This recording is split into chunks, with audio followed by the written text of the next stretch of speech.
Evening everyone, welcome back to the channel Abhishek the Bong. আজকে হচ্ছে 18th March বুধবার। সকাল থেকে আজকে ব্লগ কিছু তুলিনি, তার কারণ হচ্ছে সকালবেলা আঁকার অনেক কাজের চাপ ছিল, সেগুলো করেছি, প্লাস ঘরের কাজ করতে করতে অনেক লেট হয়ে গেছে। অভিষেক জাহাজে গেছে সকালে উঠে, ও একটু আগেই ফিরেছে জাহাজ থেকে। কালকে সকালে আবার ওকে খুব তাড়াতাড়ি বেরিয়ে যেতে হবে, কারণ ওর কালকে জাহাজে কিছু খুব ইম্পর্টেন্ট কাজ আছে। এখনও ফিরে ফ্রেশ ট্রেশ হয়েছে, একটুখানি চা করেছি, চা দেবো ওকে, আমরাও একটু চা খাবো। এই হলো আমাদের চা, এটা অভিষেকের চা। এই যে আরেকজন দিদি ঘোরাফেরা করছে, এই দিদি ড্রাই ফ্রুট দুধ খাচ্ছে এখন। স্যার চা। এখন একটুখানি মোমো অর্ডার করেছি, অভিষেক সন্ধ্যাবেলা ফিরেছে, রাতে রান্নাও করতে হবে, ডিমের কারি করবো। এখানে একটু মোমো অর্ডার করেছি, একটা কাস্টমার মোমো অর্ডার করেছি আর একটা ওয়াও মোমো। এই মোমোগুলো বানাবো, এখানে জল একটুখানি গরম হতে বসিয়েছি, তো চাটা খাই, খেয়ে তারপরে মোমো বানাবো। শরণ্যা আজকে ভীষণ সুন্দর একটা ক্রাফটের জিনিস বানিয়েছে। এই দেখুন এই পেনটা, এটারই ভিডিও যাবে কালকে। ক্লে দিয়ে এই পেনটা বানানো। এই পেনটা সামনে রাখতে পারছি না, কারণ একজনের হাত পড়লে যাবে। এই পেন মেকিং ভিডিওটা যদি আপনারা দেখতে চান কিভাবে বানানো হয়েছে, কি ব্যাপার না ব্যাপার দেখার জন্য colourful canvas by Antara Ghosh ইউটিউবে সার্চ করলে দেখতে পাবেন এই পেন মেকিং ভিডিওটা। এটা ভীষণ কিউট, একটা সুন্দর পেন, দেখলে ভালো লাগবে। রান্নাঘরে এসে ধর্ণা দিয়েছে, এখানে ট্রিট আছে, ট্রিট খাবে বললে।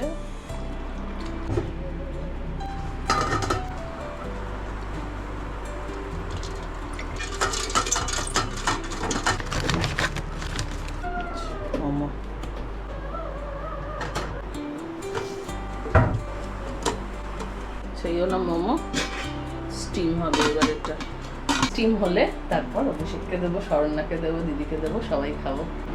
চল আয় রে আয়, লগন বয়ে যায়।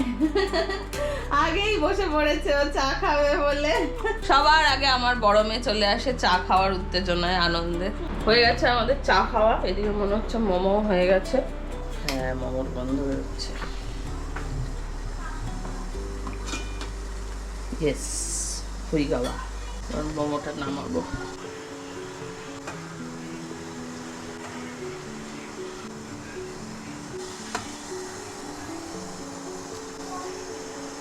এই যে আমাদের মোমো।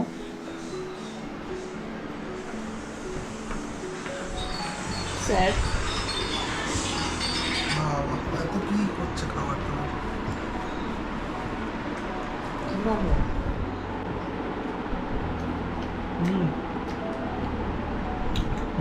প্রাসুমা মোমো, প্রাসুমা। প্রাসুমা? হ্যাঁ,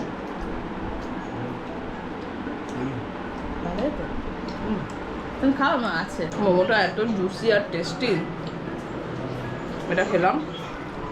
এখন বাবার সাথে কথা বলছে গনাই ভিডিও কলে, আর মোমো খাচ্ছে। তোমাকে আমি দেবো। শরণ্যা ম্যাম, দিদি আর আমি তিনজন এখন মোমো খাচ্ছি। গনাই আর বাবাইয়ের মোমো খাওয়া হয়ে গেছে। মোমো এনেছি, মোমো। এই যে মোমো, কে খাবে মোমো? আমার ছোটা বেবি মোমো খায়। বেশি কিন্তু না, একটুখানি কিন্তু। তোমার কানুতে ব্যথা, কানুতে ব্যথা তোমার, পরিষ্কার করে ওষুধ লাগিয়ে দিচ্ছি। বেশি নয়, একটুখানি টেস্ট করতে দিলাম।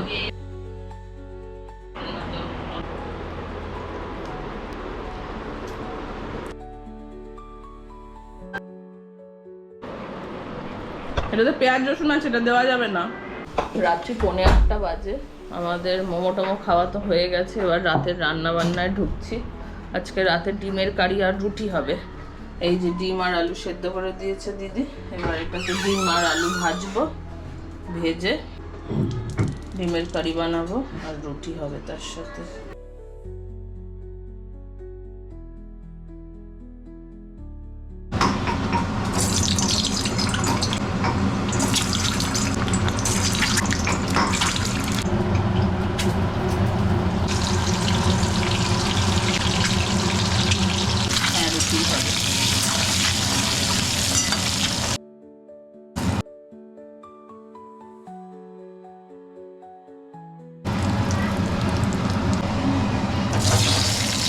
আলুটা ভাজা হোক, আমি একটুখানি আলাকের কানটা পরিষ্কার করবো। ও এত বাংলা কথা বোঝে, ও লুকিয়ে পড়েছে যেই বলেছি কান পরিষ্কার করবো।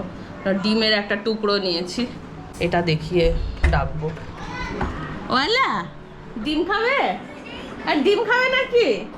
আর তোমার জন্য ডিম এনেছি গো। আর ডিমও খাবে? অলি বাবা, তুমি কেন পালিয়ে গেলে? আমি যেই তোমার বললাম কানটা পরিষ্কার করবো, তুমি কেন পালিয়ে গেলে? আর ভালো কাজ করনি তুমি।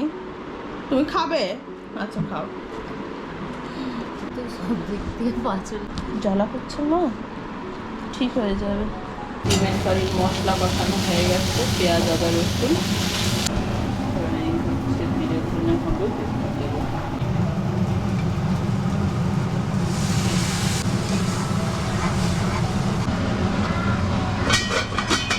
আমি রান্না করছিলাম, কিছুক্ষণ আগে ভয়ঙ্কর কাণ্ড হলো। অভিরা বাবা মার সাথে ওখানে কথা বলছিল ভিডিও কলে, হঠাৎ করে ওই বিছানাটার মধ্যে না হাতটা সামলাতে পারেনি, আর মুখটা একদম মুখ থুবড়ে নাকের ওপর পড়েছে সে, আর তখন নাক দিয়ে রক্ত বেরোতে শুরু করেছে। আমি খুব ভয় পেয়ে গেছি। এবার তারপরে তো ছোটাছুটি করে আর্নিকা দিয়ে কোনো রকমের জল টল বরফ টরফ দিয়ে ঠিক হয়েছে। ও এত ভয় পেয়ে গেছে, আমি দেখলাম যে ঘরের মধ্যে আমিও একটু ভয় পেয়ে গেছি, প্যানিক করছি। তারপরে ওই পাশের ঘরের হারমানের মা বাবা এসে একটু নিয়ে গেছে, ওদের ঘরে এখন বসে বসে খেলছে।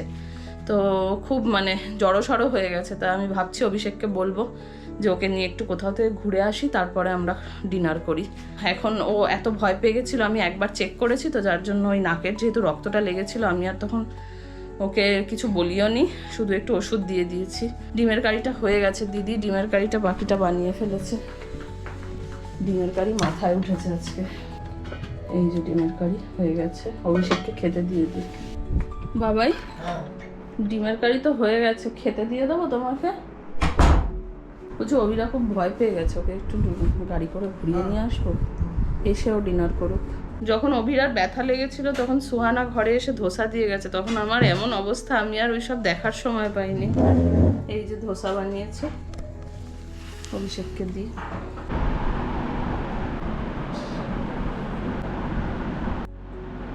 চাটনি অনেকটা দিয়েছি।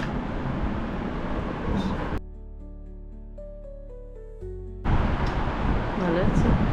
প্রচণ্ড ভয় পেয়ে গেছিলাম, লাস্ট 1 ঘন্টা আধ ঘন্টা আমাদের খুব খারাপ কাটলো। এখন গনাই একটা কেক খাচ্ছে, আমি ধোসা খাচ্ছি একটা, আর অভিষেক ডিনার করছে রুটি ডিমের কারি। খেয়ে একটু অভিষেকে খাওয়া হয়ে গেলে আমরা একটুখানি বেরোবো, এই ধারে কাছে কোথাও যাবো। আলাপ চলে যাচ্ছে এখন সুবাদের ঘরে। তুই কোথায় যাচ্ছ? ও বাবা,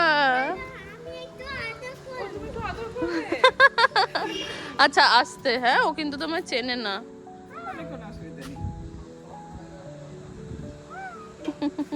খুবই ভালো, আমাদেরটা খুবই খেকো। হ্যাঁ, অচেনা লোককে এতটা অ্যালাউ করে না, ঘরের মধ্যে অ্যালাউ করবে বা রাস্তায় অ্যালাউ করে না। কি নাম তোমার? কি নাম বাচ্চা? ও লিও। লিও সকালে বাবা নিয়ে ঘোরায় না, ও লিওকে তো চেনে। বেসমেন্টে যাচ্ছি। কালকে এই জায়গাটা পুরো নোংরা, জলে ফ্লাড হয়ে গেছিল। আমি বাইকটা অন্য জায়গায় রেখেছি ওই জন্য। বাইকে করে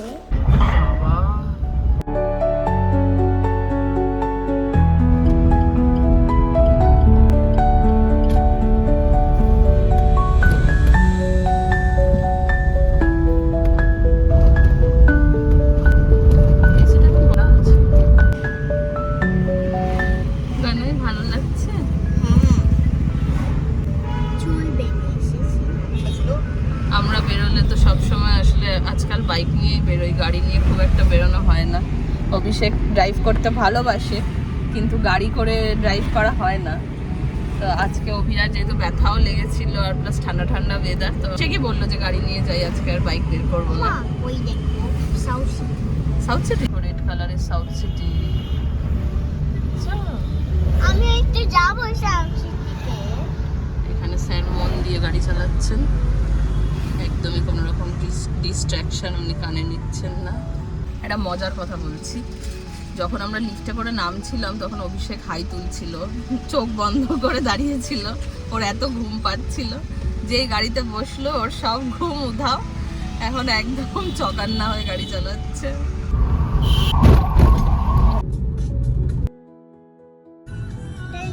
আমরা শখের বাজার ক্রস করছি, রাত 10টা বাজে, এখনো কি সাংঘাতিক ভিড়, রাস্তায় জ্যাম দেখুন। জেনারেলি শখের বাজার আসলে আমরা একটু কাবাব টাবাব খাই, কিন্তু আজকে রুটি ডিমের কারি ফারি খেয়ে আর পেটে জায়গা নেই।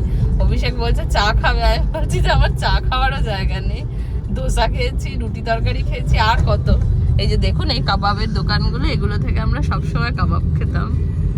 এই যে এই দোকানটা থেকে আমরা খাই না, আমরা আরেকটা এই এই না, ও উঠে গেছে, ওই দোকানটা নেই, রাত হয়ে গেছে তো উঠে গেছে, এই জন্য ট্রাক ছেড়ে দিয়েছে। এখন পুরো রাস্তা একদম জ্যাম, যাওয়ার সময় যতটাই ফাঁকা গেলাম 10টা বেজে গেছে, পুরো দেখুন ট্রাকের লাইন হয়ে গেছে।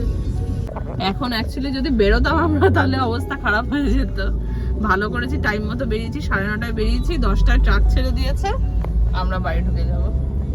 পুরো ট্রাকের লাইন যাওয়ার লেনটাতে, যাওয়ার সময় আমরা এখান দিয়ে ফাঁকায় ফাঁকায় বেরিয়ে গেছি।